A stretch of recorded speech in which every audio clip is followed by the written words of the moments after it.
मैं शपथ लेता हूँ कि विद्यार्थी मेरा धर्म है, मानवता की सेवा करना मेरा परम लक्ष्य है, राष्ट्र की उन्नति में मैं सदैव तत्पर रहूँगा। अपने कर्तव्य मार्ग पर आगे बढ़ते हुए एक स्वच्छ, सुंदर तथा भ्रष्टाचार मुक्त मैं भारत का निर्माण करूँगा। जय हिंद।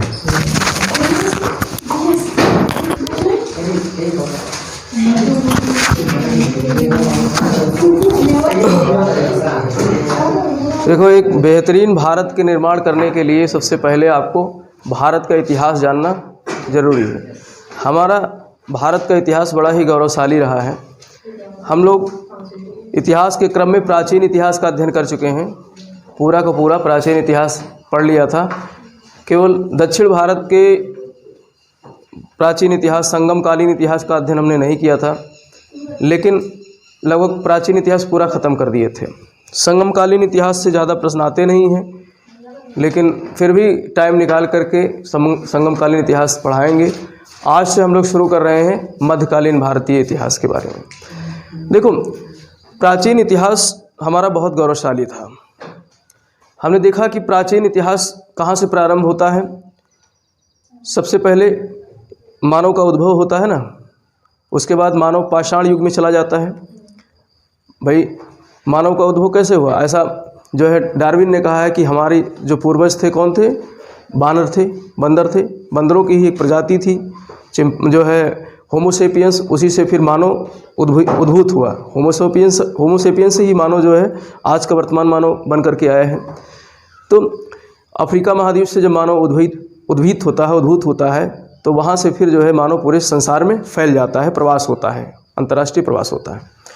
तो उसके बाद में मानव की लगभग भारत में भी पाषाण काल की अवस्था थी। पाषाण काल का मतलब होता है मानव का मुख्य हथियार और औजार क्या था? पत्थर के थे। भाई, जब धातुओं की खोज नहीं हुई थी तो मानव सिर्फ जो है यायावरी जीवन व्यतीत करता था। यायावरी मतलब इधर उधर भागता फिरता था। किसकी वजह से? अपने पेट को भरने के लिए, शिकार की खोज में। तो मानव शिकारी था। जन्मजात मानव क्या था? शिकारी था। भाई, शिकार क्यों करता था? भोजन के लिए। तो शिकारी था। और कुछ जो महिलाएं जो थी वो जंगल वगैरह में फल फूल कंद जो है ये सब इकट्ठा करती थी भोजन के लिए। तो दो ही काम था, या तो संग्रहण करने का, भोजन को संग्रहित करना जंगलों से, या फिर शिकार करना। तो और शिकार किससे करता था?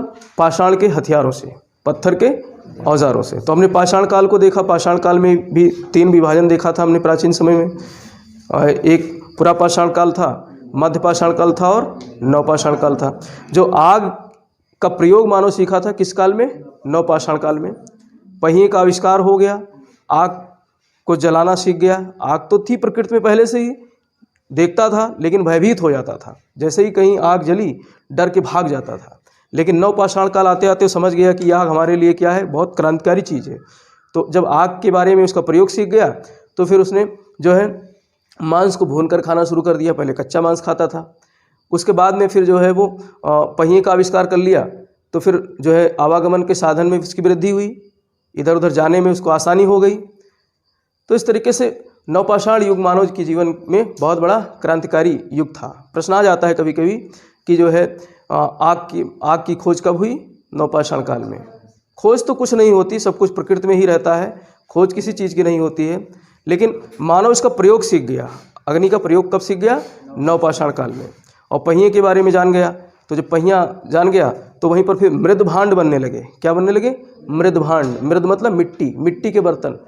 तो पहला वैज्ञानिक कौन हुआ? प्रजापति जी हुए, कुम्हार हुए। इस पृथ्वी का सबसे बड़ा पहला वैज्ञानिक कौन है? कुम्हार है, जिसने मृद भांड बनाना शुरू किया, मिट्टी के बर्तन बनाने शुरू किए। तो उस मिट्टी के बर्तन में जो है, उस मिट्टी के पात्र में खाना पकाना शुरू कर दिया। भाई, अब उसी समय जो है कृषि भी शुरू हो गई। नवपाषाण काल बहुत क्रांतिकारी था। उसी समय कृषि भी शुरू हो गई। कृषि के साथ साथ में जो है अग्नि का आविष्कार हो गया, तो भोजन भी पकाना सीख गया।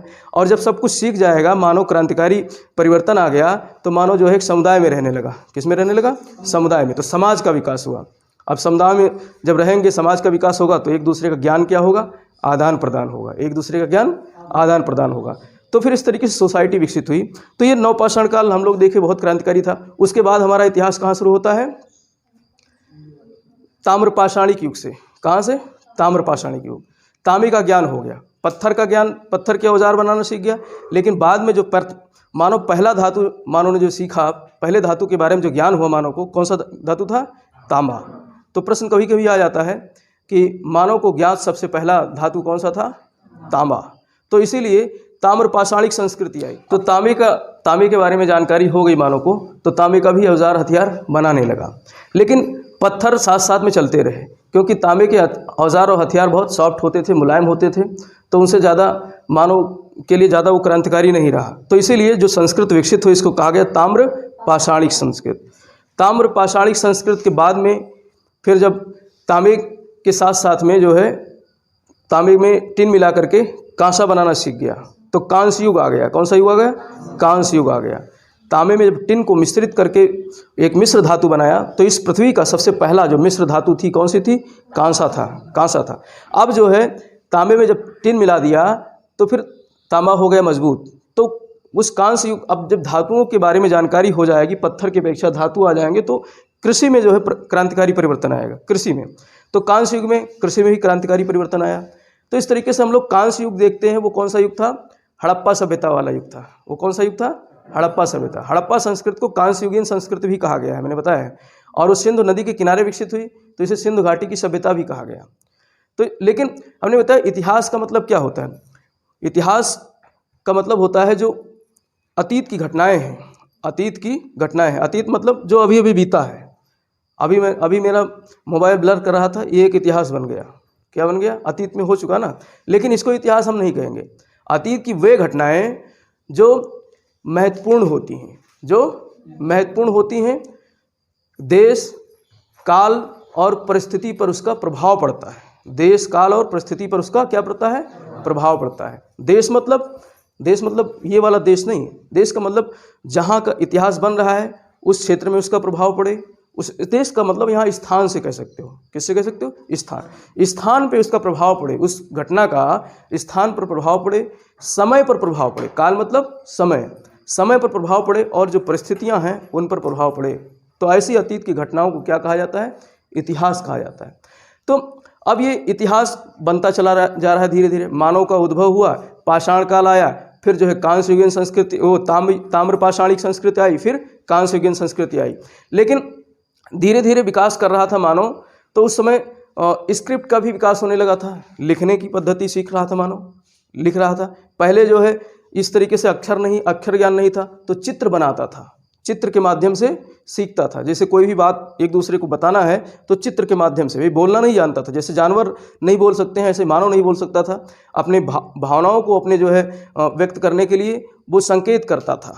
जैसे जानवर अभी संकेत करते हैं, उनकी भाषा नहीं समझ सकते हैं।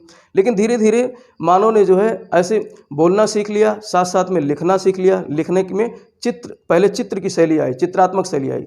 तो हड़प्पा सभ्यता में जो लिपि का ज्ञान था वो किस रूप में था? चित्रात्मक लिपि थी। और उसमें भी वो कैसा लिखता था? इस तरीके से लिखना शुरू किया, ऐसे ऐसे लिखता चला जाता था। बुस्ट्रोफेडन पद्धति में, मैंने बताया था ना, बुस्ट्रोफेडन पद्धति में वो लिखता था। इस तरीके से लिखा, दाएं से मतलब इधर से शुरू किया, बाएं से दाएं, दाएं से फिर बाएं, फिर इस तरीके से बुस्ट्रोफेडन पद्धति में वो लिखता था। लेकिन अभी तक हम उसके स्क्रिप्ट को पढ़ नहीं सके हैं। उसके जो लिपि है उसको हम लोग अभी पढ़ नहीं पाए हैं। तो इसीलिए उसको हम लोग किस में रखते हैं? आदि इतिहास में। किस में रखते हैं? आदि इतिहास में। इतिहास को भी 3 कालखंडों में बांट के पढ़ा जाता है।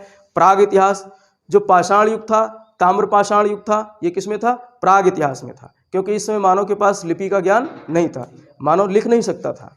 लेकिन आदि इतिहास में स्क्रिप्ट तो है, उसमें मानव अपनी बातों को व्यक्त करने के लिए क्या जो है संकेत करता था, कील के समान, या फिर जो है कोई चित्र बना दिया, जानवर का चित्र, कोई पशु का, पक्षी का चित्र बना देता था और उसके माध्यम से बात करता था। लेकिन उसको अभी आज का जो इंसान है वो पढ़ नहीं पाया है। हड़प्पा सभ्यता की लिपि को आज का विद्वान अभी पढ़ नहीं पाया है, इसलिए उसको हम लोग आदि इतिहास में रखते हैं। किस में रखते हैं? आदि इतिहास में। आदि इतिहास का मतलब होता है लिपि का ज्ञान हो, लेकिन हम अभी तक उसको पढ़ न पाए हों। फिर इसके बाद शुरू होता है इतिहास। इसके बाद शुरू होता है हड़प्पा सभ्यता के बाद क्या शुरू हो जाता है? इतिहास शुरू हो जाता है। हड़प्पा सभ्यता में हमने बहुत सारी चीज़ें पढ़ी, किस तरीके से दुनिया की सबसे बेहतरीन नगरीय व्यवस्था थी, भारत की सबसे प्राचीनतम नगरीय व्यवस्था, सर्वश्रेष्ठ व्यवस्था थी नगरीय व्यवस्था, जहाँ की नालियाँ और सड़कें बहुत बेहतरीन तरीके से साफ़ सफाई, सुंदरता बहुत बेहतरीन थी उस समय हड़प्पा सभ्यता की। तो उसके बाद में जो है हमारा क्या शुरू होता है, इतिहास शुरू होता है। प्राचीन इतिहास कहाँ शुरू होता है, वैदिक संस्कृत से। वैदिक संस्कृत से हमारा प्राचीन इतिहास शुरू होता है। यहाँ पर लिपि का ज्ञान था, लिपियों को हम लोग पढ़ चुके हैं। यहाँ पर साहित्यिक जो है विधाएँ रची जाने लगी, साहित्य लिखे जाने लगे।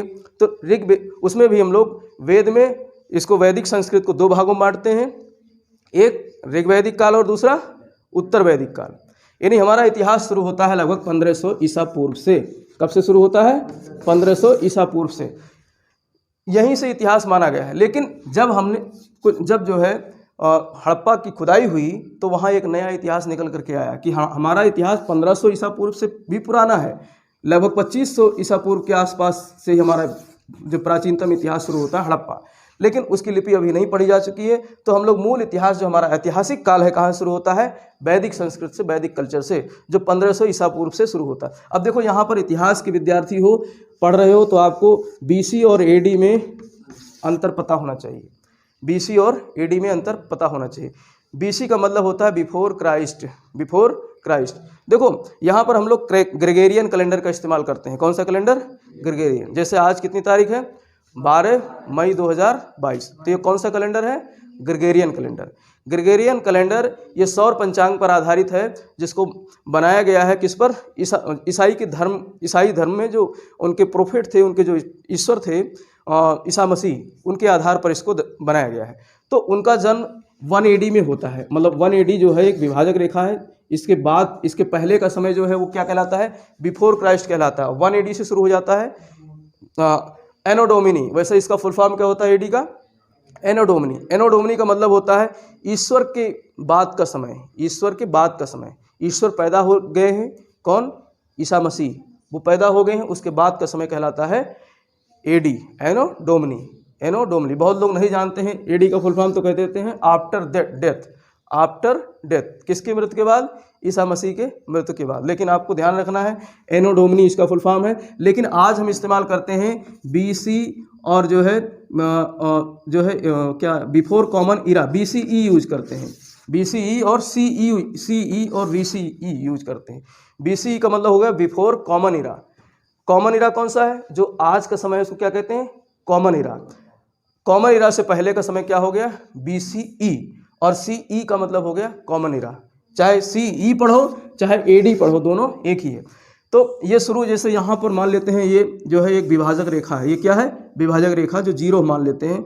इसके पहले जब जाएंगे तो माइनस में जाएंगे ना, और इसके बाद में हम प्लस में आते हैं। तो इसके पहले का जो समय होगा, मान लो यहाँ 1500 BC है, यहाँ क्या है 1500 BC है, तो गिनती उल्टी चलेगी, गिनती उल्टी चलेगी।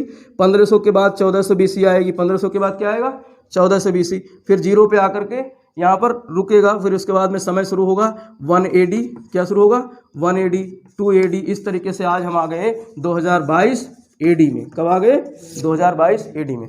तो इस तरीके से एक समय का इतिहास में विभाजन किया गया है। समय का इतिहास में इस तरीके से विभाजन किया गया है, क्योंकि किसी भी चीज़ को पढ़ने के लिए, समझने के लिए समय की जानकारी होना आवश्यक है। तो इतिहास में ये जानना जरूरी था, इसलिए मैंने बता दिया।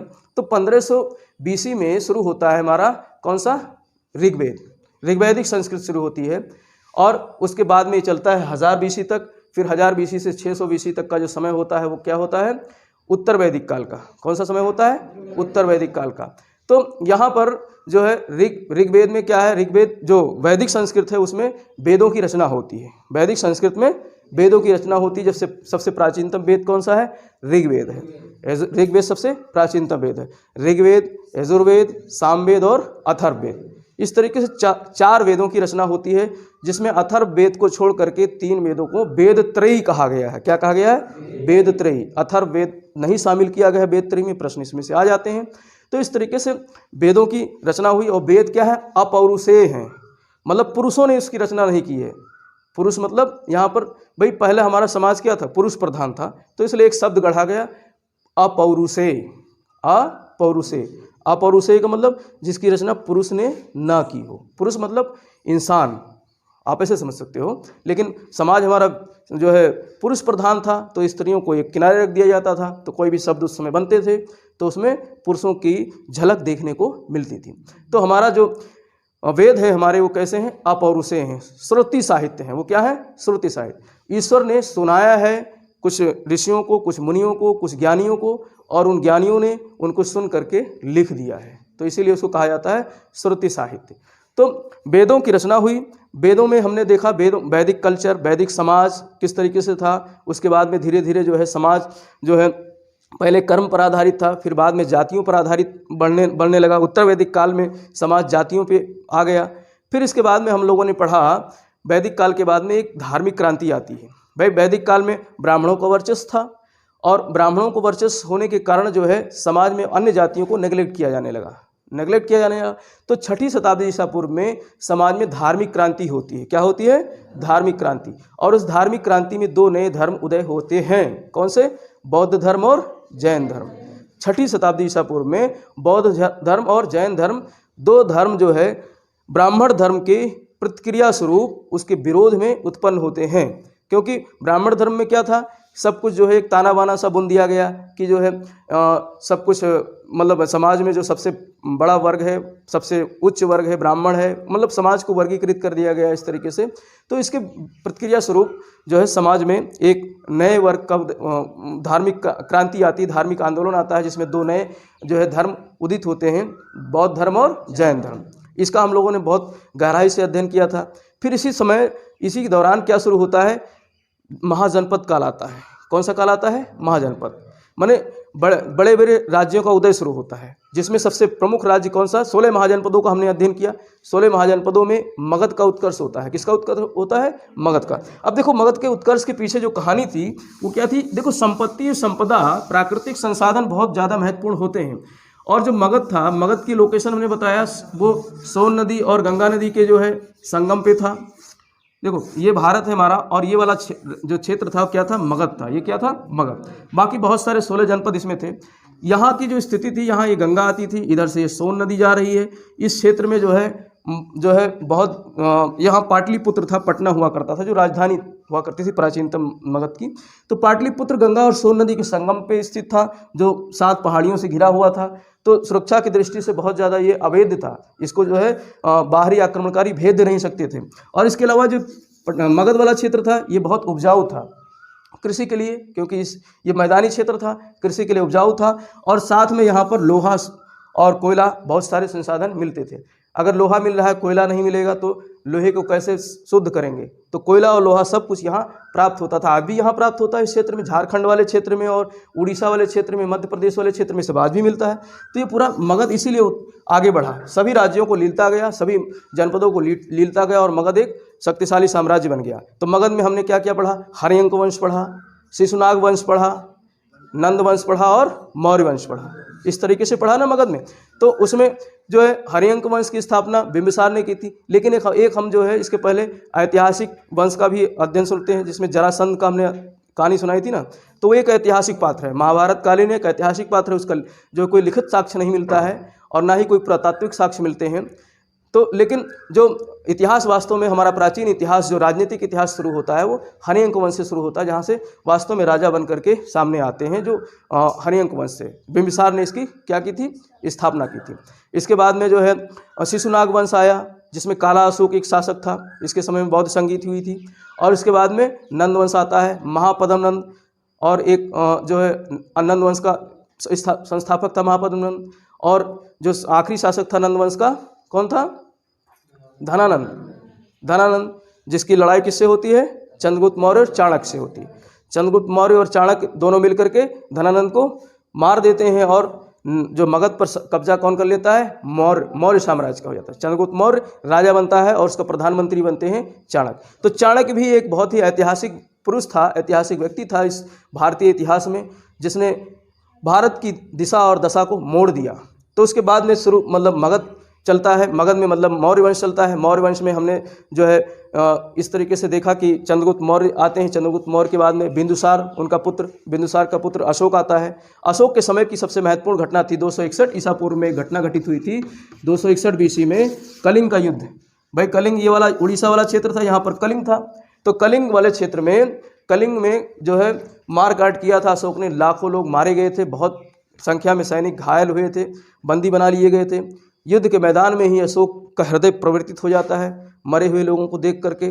फिर वो जो है भेरी घोष से धम्म घोष की तरफ यात्रा करता है। भेरी मतलब युद्ध होता है, भेरी का मतलब युद्ध होता है। युद्ध की घोषणा से ऊब करके, युद्ध की घोषणा को छोड़ करके वो क्या करता है, धर्म की यात्रा करता है, धर्म की यात्रा करता है, धम्म की यात्रा करता है। वहाँ से एक नए धर्म का उदय होता है, एक नए जो है एक नया रूपांतरण होता है अशोक के अंदर, और अशोक शुरू कर देता है धम्म यात्राएं शुरू करता है और राज्य को शांतिपूर्वक संचालित करता है। लेकिन अगर आपने मतलब इस तरीके से एकदम हथियार ही छोड़ दिया, रख दिया, और क्योंकि देखो यहाँ पर शासन वही करता है जिसके बाजुओं में बल होता है, दम होता है। तो अशोक ने तो खैर हथियार पूरी तरीके से नहीं त्यागा था। वो कहा करता था कि हमने जो है भेरी घोष छोड़ तो दिया है, युद्ध छोड़ तो दिया है, लेकिन अभी हथियार नहीं त्यागा है। अगर कोई भी हमारे खिलाफ आवाज़ बुलंद करेगा, जो पेरीफेरल क्षेत्र हैं, जो सीमांत क्षेत्र है, यहाँ पर रहने वाले जो जातियाँ हैं, जनजातियाँ हैं, तो उनको हम दबाएंगे, कुचलेंगे। तो अशोक के समय तक तो कोई वो नहीं थी, इसने पूरे भारत को एक कर दिया था, पूरे भारत को एक कर दिया था। और लेकिन धीरे धीरे इसके परवर्ती शासक जो हुए, सम्राट हुए, परवर्ती शासक, वो क्या होते गए, कमज़ोर होते गए। तो मौर्य वंश खत्म हो जाता है। इसके बाद में भारत में शुरू होता है बाहरी आक्रमण। क्या शुरू होता है, बाहरी आक्रमण। सबसे पहला आक्रमण होता है इंडो ग्रीक का। कहाँ से, इंडो ग्रीक। सब इधर से आते हैं, सब मध्य एशिया से आते हैं। इंडो ग्रीक, ग्रीक वाले क्षेत्र से कौन आता है, सिकंदर आया था ना। सिकंदर तो भारत में पहले ही आया था। कब आया था, चंद्रगुप्त मौर्य के पहले ही, घनानंद के समय, वो हाँ घनानंद के समय ही आया था जो है। तो कहाँ से आया था, ग्रीक से आया था, यूनान से आया था। लेकिन वो वास्तव में जो है भारत विजित नहीं कर पाया था, भारत में जो है अंदर प्रवेश नहीं कर पाया था, क्योंकि उस समय भारत के पास विशाल सेना थी, हाथियों की विशाल सेना थी। हाथी के बारे में जानता नहीं था, तो वो डर गया था इस तरीके से। और इसके अलावा बहुत चाणक्य जैसे लोगों से उसका पाला भी पड़ गया था। चाणक्य हालांकि उस समय जो है सत्ता में नहीं था मगध पे, लेकिन उसने जो है अफवाह फैलवा रखी थी कि भारत में जो है दैवीय शक्तियां हैं, भारत में आक्रमण करोगे, अगर आप जो है भारत की नदियों को पार करोगे तो फिर तुम्हारे सिपाही और सैनिक सब मरने लगेंगे। तो ऐसे उसने जो है अफवाहें फैला रखी थी। तो इस तरीके से वो डर मतलब यहीं से जो है वापस लौट गया था। युद्ध नहीं हुआ था उसके साथ में भारत में। लेकिन उसके बाद जो पहला आक्रमण होता है प्राचीन समय में, इंडो ग्रीक का होता है। किसका होता है, इंडो ग्रीक। उसके बाद शक आते हैं, पहलवास आते हैं, फिर कुषाण आते हैं। भाई जब केंद्रीय शक्ति कमज़ोर होगी तो विदेशी आएंगे कि नहीं आएंगे, विदेशी शक्ति आक्रमण करेंगे। भाई घर में जब मतलब घर के अंदर मियाँ बीवी लड़ेंगे तो पड़ोसी और भड़काएगा, पड़ोसी और भड़काएगा कि और लड़ें, आगे न बढ़ पाए। यही होता है, देश में भी यही हुआ। हम आपस में लड़ते रहे और बाहरी आकर के हमारा फ़ायदा उठाते रहे। हमेशा यही हुआ है, आधुनिक समय तक यही होता रहा है। और अब जो है हमारा फ़ायदा राजनेता उठाते हैं। तो सब कुछ जो है, हम जब तक ताकतवर नहीं बनेंगे, मजबूत नहीं बनेंगे, तब तक बाहरी हमारा फ़ायदा नहीं उठा सकते हैं। तो इस तरीके से जो है यहाँ पर इस तरीके से विदेशी शक्ति आए। लेकिन जब ये मगध का उत्कर्ष, मगध खत्म हो गया, तो छोटे छोटे राजवंश भी यहाँ पर उद्भूत होते हैं, छोटे छोटे राजवंश भी यहाँ पर पैदा होते हैं, उद्भूत होते हैं। तो इस तरीके से हमने मौर्योत्तर काल में जो है शुंग वंश देखा ना, शुंग, कर्ण वंश, शुंग वंश, सातवाहन वंश, सब ब्राह्मण जो है वंश थे। इनमें सब राजा कौन हुआ करते थे, ब्राह्मण शासक होते थे। तो शुंग वंश, कर्ण वंश, सातवाहन वंश हमने सब देखा पढ़ा। ये छोटे छोटे जो है सब साम्राज्य थे जो भारत में जो है मौर्य के बाद इन्होंने सत्ता स्थापित की, जिसको कहा गया मौर्योत्तरकालीन भारत। फिर मौर्योत्तरकालीन भारत के बाद में शुरू होता है गुप्तकालीन भारत। क्या शुरू होता है, गुप्तकालीन भारत। गुप्तकालीन भारत में गुप्तों की सत्ता किसने स्थापित की, श्रीगुप्त ने। ये भी यही वाला क्षेत्र था, पूरा ये वाला क्षेत्र शासन सत्ता का पूरा बागडोर रहा प्राचीन समय में। प्राचीन समय में सत्ता यहीं से संचालित होती है, पाटलिपुत्र से, जो पटना आज का है। भाई आपने देखा होगा बिहारी बड़े बहुत ज़्यादा जो है क्या होते हैं, मानसिक रूप से बहुत सशक्त होते हैं। बिहार का व्यक्ति एक जो है साइकिल चलाने वाला, रिक्शा चलाने वाला, और जो है वो भी IAS बन जाता है। इसके पीछे कारण क्या है, उसके जो जीन्स है, जो उसका रग है, रगों में जो खून दौड़ रहा है, वो पाटलिपुत्र के ही जो है उसके वंशजों का है, पाटलिपुत्र के वंशज। और पाटलिपुत्र में चाणक्य जैसे लोग यहाँ पर रहे हैं मगध क्षेत्र में, तो उसका प्रभाव पड़ता है। इसीलिए बिहार जो है बिहार में आपको टैलेंट बहुत दिखाई देगा, प्रतिभाएं बिहार में बहुत दिखेंगी। लेकिन पिछड़ेपन का कारण क्या है? वहाँ पर लालू महोदय की कुछ नीतियाँ, यानी राजनीतिक जो है नीतियाँ ऐसी रही हैं कि बिहार पिछड़ा होता चला गया। लालू ने एक समय कहा था, जब तक रहेगा समोसे में आलू तब तक बिहार में रहेगा लालू। अर्थात एन केन प्रकारण जो है बिहार में इसको सत्ता में रहना ही था। तो इसने जो है जो गरीबी थी उसको, गरीबी को बरकरार रखा। भाई लोग पढ़ लिख जाएंगे, गरीबी खत्म हो जाएगी, लोग अपने अधिकारों को समझने लगेंगे, तो सत्ता से हम पदच्युत हो जाएंगे, सत्ता से हमें हटा दिया जाएगा। तो इस तरीके से ऐसे बहुत सारी जो है गलत नीतियों के कारण बिहार पिछड़ता चला गया। लेकिन अब सही है, धीरे धीरे पटरी पर आ रहा है। वहाँ पर लोग जो है पलायन कर जाते हैं, दिल्ली चले जाते हैं, मुंबई चले जाते हैं, और यहाँ जाकर आप देख लो, मतलब दिल्ली वगैरह में देखोगे वहाँ पर रिक्शा चलाने वाले से लेकर और बड़े बड़े बिजनेसमैन, बड़े बड़े IAS अधिकारी सब बिहारी मिलेंगे मोस्टली जो है आपको। तो इस तरीके से इनका ब्रेन ड्रेन हुआ। तो ये पूरा क्षेत्र प्राचीन समय से जो है केंद्र रहा है, भारत का एक केंद्र रहा है। तो यहाँ पर गुप्त साम्राज्य भी उदित होता है। गुप्त साम्राज्य में भी हमने देखा चंद्रगुप्त, विक्रमादित्य जैसे महान सम्राट हुए, समुद्रगुप्त जैसा जो है एक जिसको एक तरीके से नेपोलियन कहा गया है, वो भी मतलब विश्व को विजित करने वाला। देखो नेपोलियन बाद में आता है और चंद्रगुप्त उस समुद्रगुप्त पहले आया है। इतिहासकार हमारे जो है ऐसे ऐसे उपमा दे देते हैं जो बिल्कुल हजम नहीं होने वाली बात है। भाई जो इतिहास में पहले हुआ है उसके नाम से हम जो है उपमा दें ना। अब जैसे कालिदास को क्या काहे की उपमा दी गई है? शेक्सपियर की उपमा दी गई। शेक्सपियर तो बहुत बाद में आया है, कालिदास हमारा तो गुप्त समय में था, बहुत पहले था, प्राचीन समय था। तो ऐसे गलत गलत उपमाएं इतिहासकार देते हैं, वो गलत चीज़ है। इतिहासकार जो है इतिहास लिखते हैं तो उस समय जो इतिहासकार थे, प्राचीन मतलब पहले के जो राजाओं के समय में इतिहास जो लिखा करते थे, वो राजाओं का गुणगान किया करते थे। राजाओं का क्या करते थे? गुणगान स्वरूप करते थे। इसलिए जो है ऐसे इतिहासों की रचना हो गई है जिसकी पुनर्रचना करने की आवश्यकता है, पुनः इतिहास लिखने की आवश्यकता है।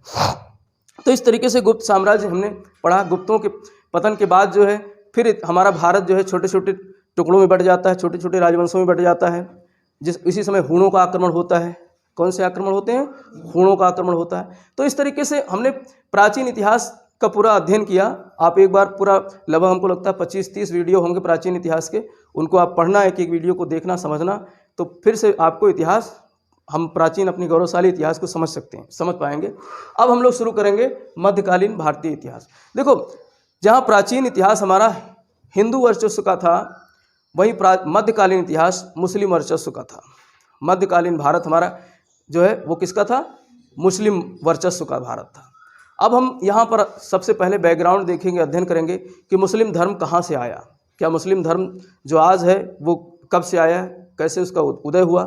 तो देखो, अरब वाला क्षेत्र जो है हम नक्शे में समझेंगे, ये हमारा अफ्रीका है, ठीक है, अफ्रीका महाद्वीप है। यहाँ पर क्या है? ये अरब प्रायद्वीप है। क्या है? अरब प्रायद्वीप है। और ये हमारा क्या है? हिंदुस्तान है। कुछ हम बनाने का प्रयास कर रहे हैं, पूरा नक्शा नहीं बनाएंगे विश्व का, क्योंकि काम हमारा इसी से चलना है। और थोड़ा सा नीचे बनाए। अरब क्षेत्र मोस्टली क्या है? रेगिस्तानी क्षेत्र है। अरब क्षेत्र क्या है? रेगिस्तानी क्षेत्र है। अरब क्षेत्र जो है हमारा है वो रेगिस्तानी क्षेत्र। ये है हमारा है हिंदुस्तान, ठीक। अब इस अरब क्षेत्र में यहाँ पर है एक स्थान, ये है आपका ये है आपका कर्क रेखा। कौन सी रेखा है? कर्क रेखा, जो भारत से भी गुजरती है बीचों बीच से। तो इस कर्क रेखा के नीचे एक स्थान है जिसका नाम है मक्का। क्या नाम है? मक्का। सुना है ना? मक्का में 570 एडी में एक व्यक्ति का जन्म होता है जिसका नाम था मोहम्मद। क्या नाम था? मोहम्मद अभी तो ये व्यक्ति थे, एक व्यक्ति हैं जिनके पिता का नाम क्या था? अब्दुल्ला इनके जन्म से पहले ही मर गए होते हैं और इनकी माँ अमीना जन्म के इनके 6 वर्ष बाद उनका भी देहांत हो जाता है। तो मोहम्मद, इस तरीके से इनका जन्म होता है 570 एडी में। और इनके चाचा जो है अबू तालिब, इन्होंने इनको पाला पोसा। तो मक्का में इनका जन्म हुआ था किसका? मोहम्मद साहब का जन्म कहाँ हुआ था? मक्का में हुआ था 570 ईस्वी में। इस समय यहाँ पर जो अरब वाला प्रायद्वीप है, यहाँ पर जातियाँ छोटे छोटे कबीलों में बटी हुई थी, छोटे छोटे कबीलों में जातियां बटी हुई थी। कबीला मतलब ये होता है कि 10-5 परिवार के लोग मिल करके अपना समूह बना लेते हैं, फिर वो संचालित करते हैं। उसमें एक मुखिया बन जाता है और वो मुखिया समाज को क्या करता है, संचालित करता है, तो वो कबीला कहलाता है। तो ये क्षेत्र चूँकि मरुस्थलीय क्षेत्र है, ज़्यादा जनसंख्या नहीं है, तो कुछ कबीले उधर थे, कुछ कबीले इधर थे, इस तरीके से जनजातीय कबीले फैले हुए थे इस वाले अरब वाले क्षेत्र में। जनजातीय कबीले अरब वाले क्षेत्र में फैले हुए थे। तो उसमें एक बुद्धिमान व्यक्ति मोहम्मद साहब पैदा होते हैं, जिन्होंने कोशिश किया कबीलों को एकत्रित करने का कि कबीले सब अगर एक हो जाएं तो फिर धीरे धीरे हम लोग मजबूत होंगे। तो इसके लिए इन्होंने ज्ञान की आवश्यकता थी मोहम्मद साहब को कि ज्ञान होना चाहिए हमको। तो ज्ञान के लिए इनकी पहले तो 25 वर्ष की आयु में शादी होती है। 25 वर्ष की आयु में शादी होती है। 40 साल की एक महिला थी, उससे इन्होंने शादी की। इसके बाद में शादी के बाद ज्ञान प्राप्ति के लिए हीरा गुफा जाते हैं। कहाँ जाते हैं? हीरा गुफा। मक्का में ही एक गुफा है जिसका नाम है हीरा केव। हीरा केव में इनको जो है अपना ध्यान मग्न बैठ करके ज्ञान प्राप्त करते हैं। तो ज्ञान की प्राप्ति होती इसी दौरान। जिब्राइल नामक एक देवदूत आता है, प्रोफेट आता है, देवदूत आता है जिब्राइल, और वो इन्हें कहता है मोहम्मद साहब को कि अब तुम नबी बन गए हो, नबी बन गए हो, रसूल बन गए हो, तुम एक सिद्ध पुरुष बन गए हो, तुम एक देवदूत बन गए हो। नबी मतलब सिद्ध पुरुष, नबी बन गए हो, रसूल बन गए हो। अब तुम्हारे अंदर ज्ञान का प्रकाश आ चुका है और तुम अब एक नए धर्म का प्रचार प्रसार करो। तो हीरा गुफा से ये निकलते हैं और मुस्लिम धर्म का ये प्रचार प्रसार शुरू कर देते हैं। तो यहीं से मोहम्मद साहब अब पैगंबर कहलाते हैं। क्या कहलाते हैं? पैगंबर कहलाते हैं, प्रोफेट कहलाते हैं। पैगंबर कौन होता है? जो ईश्वर की बातों को इंसानों तक पहुंचाता हो। यानी क्या? ईश्वर को इंसानों से मिलाने वाली कड़ी क्या कहलाती है? पैगंबर। तो ये प्रोफेट हो गए, पैगंबर हो गए। मोहम्मद साहब को पैगंबर कहा जाने लगा और इन्होंने जो है मक्का में प्रचार प्रसार शुरू कर दिया। किस धर्म का? मुस्लिम धर्म का। लेकिन भाई जहाँ पैदा हुए हो वहाँ तो सब जानते हैं, तुम तो वही हो यार, वो जो है क्या कहते हैं, बकरियाँ चराते थे, बकरियों का काम करते थे, तुम तो बकरियाँ चराते थे, पैगंबर कब से हो गए? वहाँ पर इनकी बात कोई नहीं सुनता था, कोई नहीं मानता था। तो मक्का से ये मदीना चले जाते हैं। कहाँ चले जाते हैं? मदीना चले जाते हैं। मदीना कर्क रेखा को पार करके, भूगोल पढ़े हैं तो भूगोल भी साथ में चलता रहेगा। मदीना कर्क रेखा के उत्तर में है, मक्का कर्क रेखा के दक्षिण में है। कर्क रेखा को पार करके मदीना चले जाते हैं और मदीना जब जाते हैं तो वो ईस्वी थी 622 ईस्वी। कौन सी ईस्वी थी? 622 ईस्वी। 622 ईस्वी मक्का से मदीना जाने का जो इनकी जो घटना थी, इस घटना को हिजरत कहा गया। क्या कहा गया? हिजरत। याद रखना, इस घटना को क्या कहा गया? हिजरत। जैसे महात्मा बुद्ध जब गृह त्याग करते हैं तो उसको कहा गया है महाभिनिष्क्रमण। क्या कहा गया है? महाभिनिष्क्रमण। गृह त्याग किया था। इन्होंने मक्का गृह को त्याग करके मदीना चले गए। इस घटना को कहा गया हिजरत। और इसी याद में बाद में 622 ईडी से एक नए जो है कैलेंडर की शुरुआत की गई, हिजरी कैलेंडर। कौन सी? हिजरी कैलेंडर। हिजरी सम्मत। हिजरी सम्मत कब से शुरू होता है? 622 ईस्वी से। कब से शुरू होता है? 622 ईस्वी। देखो 570 एडी ये छठी शताब्दी ईस्वी है, छठी शताब्दी ईस्वी है। और हमारे जो पूर्वज थे, बौद्ध धर्म, जैन धर्म, जो हमारे पुराने धर्म थे, वो 1000 वर्ष पहले आए थे। 1000 वर्ष बाद मुस्लिम धर्म आया है, बौद्ध धर्म जैन धर्म के बाद में। छठी शताब्दी ईसा पूर्व में उन्हें बताया ना, नया एक धार्मिक आंदोलन हुआ था ब्राह्मणवाद के खिलाफ में, तो बौद्ध धर्म और जैन धर्म आया था। लेकिन उसके 1000 बाद जो है अरब क्षेत्र में एक नया धर्म उदित होता है जिसका नाम था मुस्लिम धर्म, जिसके प्रणेता थे मोहम्मद पैगंबर साहब। मोहम्मद पैगंबर साहब 622 ईस्वी में मक्का छोड़ करके मदीना चले जाते हैं, जिस घटना को कहा गया हिजरत। क्या कहा गया? हिजरत। और इन्हीं के याद स्वरूप हिजरी सम्मत चलाया गया 622 एडी से। यानी पहला हिजरी सम्मत जो होगा वो कब होगा? 622 एडी में। एक से शुरू होगा ना हिजरी सम्मत, तो आप जोड़ सकते हो आज की कौन सी हिजरी सम्मत चल रही है, जो आज का समय है उसमें से 622 घटा दो तो उतना क्या हो जाएगा? आज का हिजरी सम्मत हो जाएगा। तो इस तरीके से इन्होंने ये जो है यहाँ पर जा करके कुरान की रचना की। जैसे हमारे धर्मों में वेदों की रचना जो है किसी व्यक्ति ने नहीं की है, अपौरुषेय है, ऐसे ही कुरान भी कहा जाता है ईश्वरकृत रचना है, अल्लाह की रचना है। इन्होंने कहा कि अल्लाह एक है, जिसका पैगंबर मोहम्मद है, अल्लाह एक है जिसका पैगंबर मोहम्मद है। तो इस तरीके से इन्होंने जो है प्रचार प्रसार किया और फिर मदीना में जा कर के इन्होंने एक मुस्लिम शासन की स्थापना की। सभी कबीले थे, उनको एकजुट किया, फिर बाद में एक साम्राज्य की स्थापना की जो प्रथम मुस्लिम शासक बना। कहाँ पर? मदीना में। अब इसके बाद में इनकी मृत्यु हो जाती है 632 ईस्वी में। कब हो जाती है? 632 AD में इनकी मृत्यु हो जाती है। और मृत्यु से पहले इन्होंने अपना कोई उत्तराधिकारी नियुक्ति नहीं किया था। उत्तराधिकारी नियुक्त नहीं करने के कारण गद्दी पर कौन बैठेगा ये निश्चित नहीं था। तो बाद में ये हुआ कि जो है अब जो गद्दी पर बैठेगा वो खलीफा कहलाएगा। क्या कहलाएगा? खलीफा। खलीफा का मतलब ये होता है, खलीफा जो है ईश्वरीय जो है विधान से, ईश्वरीय विधान से। ईश्वरीय विधान क्या है? कुरान। कुरान में लिखी हुई बातें क्या है? ईश्वरीय विधान है। तो कुरान के आधार पर, शरीयत के आधार पर शासन सत्ता अब संचालित होगी। शरीयत के आधार पर शासन सत्ता संचालित होगी और जो उसका मुखिया होगा क्या कहलाएगा? खलीफा। खलीफा शब्द याद रखना, जब भारत हम पढ़ेंगे, भारत का आधुनिक जो है इतिहास पढ़ेंगे तो खिलाफत आंदोलन पढ़ेंगे, खिलाफत मूवमेंट पढ़ेंगे। तो खलीफा इसलिए बता रहा हूँ यहाँ पर।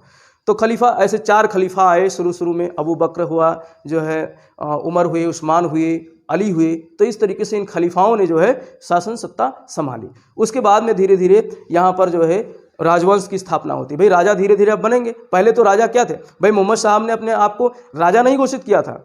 उन्होंने कहा था कि हम ईश्वर के प्रतिनिधि हैं, हम ईश्वर के प्रतिनिधि हैं और कुरान की जो बातें हैं, कुरान को हम जो है शासन सत्ता का केंद्र मानेंगे। खुदा को हम जो है प्रतिष्ठापित करेंगे शासन सत्ता पर। यानी खुदा को केंद्र बिंदु मानते हुए शासन संचालित करना किसने शुरू किया? मोहम्मद साहब ने। और बाद में जो है खलीफाओं ने इसी जो है विधि को, इसी विधान को चालू रखा। लेकिन धीरे धीरे करके राजवंश आते हैं और ये राजवंश उदित होते हैं। अब देखो भारत चलते हैं। भारत पहले ही पूरा भारत था। ये पूरा क्या था? पूरा भारत था, जिसमें अफगानिस्तान है और पाकिस्तान है, सब भारत में शामिल थे। तो यहाँ पर एक हज्जाज नामक एक शासक था। उसकी मंशा ये हुई कि अब जो है अरब से बाहर निकलें। तो इसी दौरान ये इधर भी जाते हैं, पूरा यूरोप, पूर्वी यूरोप को विजिट कर लेते हैं। तुर्की से निकलते हुए जो है पूरा जो है पूर्वी यूरोप। अब यहाँ पर जो यहाँ पर रहने वाले जो ईसाई थे उनको खदेड़ना शुरू कर देते हैं। अब वो चले जाते हैं पश्चिमी यूरोप में। भाई ईसाई लोग क्या थे? वो सोचते थे कि पूरी दुनिया पर हमारा ही राज्य है, लेकिन वो बुद्धिमान व्यक्ति थे, वो लड़ाई में विश्वास नहीं करते थे। और यहाँ से तलवार और भाले लेकर के ये कबीलों को लोग जो है उसको खदेड़ना शुरू कर दिए। वो लोग शांति चाहते थे तो पूर्वी यूरोप को छोड़ करके पश्चिमी यूरोप में चले गए। और पश्चिमी यूरोप में भी जगह कम थी तो वहाँ से निकल समुद्र के रास्ते यात्रा शुरू कर दिए, जिससे नए नए देशों की खोज शुरू हो गई। इसी तरीके से खोजें हुई हैं। यहाँ से धक्का दिया इन्होंने, भगाया, तो भाग करके वो समुद्र में गए, समुद्र में जो है यात्रा शुरू कर दिए। तो इस तरीके से नए नए देशों की खोज शुरू हो गई। तो इनका बड़ा महत्व था इस क्षेत्र में। तो इन्होंने इधर पूरब की साइड में भी आक्रमण शुरू किया। अब हज्जाज ने जो है पहला भारत में, सिंध में जो है पहला अपना जो है अभियान भेजा 711 AD में। कब भेजा? 711 AD में। लेकिन 711 AD में पहला अभियान सिंध में असफल रहा, मारा गया जो अभियान लेकर आया था। सिंध क्षेत्र में इस समय जो राजा था दाहिर था। कौन था? राजा दाहिर, जो एक ब्राह्मण राजा था। कौन सा? ब्राह्मण राजा था, राजा दाहिर। तो इसके बाद में मीर कासिम, जो कि हज्जाज का दामाद भी था और भतीजा भी था। हज्जाज का दामाद और भतीजा था। कौन? मीर कासिम। और उसकी आयु मात्र थी 17 वर्ष। आप में से कई लोग होंगे 17 साल के होंगे। 17 साल की उम्र में सेना लेकर के अरब से कहाँ जाता है? सिंध आता है। कहाँ आता है? सिंध आता है। सिंध, ये वाला क्षेत्र सिंध है, सिंध प्रांत है। सिंध में आता है अरब 17 साल की आयु में, और यहाँ पर जो दाहिर नामक राजा था उसको मार देता है, युद्ध में उसे हरा देता है और मार देता है। फिर ये मुल्तान पर आक्रमण करता है 713 ईस्वी में। 712 ईस्वी में पहला आक्रमण जो हुआ, सफल आक्रमण जो हुआ, अरबों का हुआ था। भाई विदेशी, भारत में अभी क्या था, छोटे छोटे राजतंत्र थे, राजा आपस में लड़ रहे थे, तो इसी का फायदा तो विदेशी उठाते थे। तो विदेशी मध्यकाल में पहला विदेशी आक्रमण किसका हुआ? अरबों का हुआ। किसका हुआ? अरबों का हुआ। तो प्रश्न आता है, पहला विदेशी आक्रमण मध्यकाल में किसका हुआ था? अरबों का हुआ। अरब से ही तो आया था, हज्जाज ने भेजा था मीर कासिम को। किसको भेजा था? मीर कासिम को। कब हुआ था? 712 AD में। कब आया था ये? 712 AD में आया था। और यहाँ पर आकर के दाहिर को मार दिया और सिंध पर अपना कब्जा कर लिया। लेकिन देखो हज्जाज यहाँ पर राजा जब हट जाता है, हज्जाज को जो है सत्ता जो है इससे छीन ली जाती है, दूसरा राजा बनता है, तो वो क्या करता है, मीर कासिम को वापस बुला लेता है, मीर कासिम को वापस। अब मीर कासिम हज्जाज का ये शत्रु था, जो यहाँ पर नया राजा बना, वो क्या था, सत्ता षड्यंत्र से हथियाता है, मारपीट करके सत्ता हथिया लेता है हज्जाज को। तो अब हज्जाज किसका दामाद था, मतलब हज्जाज का दामाद कौन था, मीर कासिम था। तो मीर कासिम को वापस बुला लेता है और कैद में डाल देता है। कहाँ डाल देता है, कैद खाने में, और यातनाएं देता है, और वो 714 एडी में मर जाता है। मात्र 20 वर्ष की आयु में उसकी मृत्यु हो जाती है। किसकी, मीर कासिम की। 17 साल की उम्र में उसने सिंध को रौंद दिया और 20 साल की उम्र में वो खत्म हो गया। तो इस तरीके से यहाँ पर पहला सफल आक्रमण 712 एडी में सिंध प्रांत में हुआ। यहाँ से हमारा मध्यकालीन इतिहास शुरू हो जाता है। इसके बाद तुर्कों का आक्रमण होता है, जिसमें जो है तुर्क क्षेत्र से आते हैं, मध्य एशिया वाले तुर्क क्षेत्र से। तो ये सब हम लोग कल से जो है प्योर मध्यकालीन भारत हमारा शुरू होगा तुर्कों के आक्रमण से। आज हम लोग यहाँ पर पहला आक्रमण जो देखा, किसका देखा, अरब देश का, अरब क्षेत्र का पहला आक्रमण। मुस्लिम आक्रमण सबसे पहला किसका हुआ था, अरबों का हुआ था। तो प्रश्न यहाँ से आएगा, उसमें तुर्क भी दे देगा, अरब भी दे देगा, तो आपको किसको टिक करना है, अरब को। तो इस तरीके से जो है मध्यकालीन भारत शुरू हो गया है। कल से हम लोग विधिवत जो है शुरू करेंगे तुर्क से।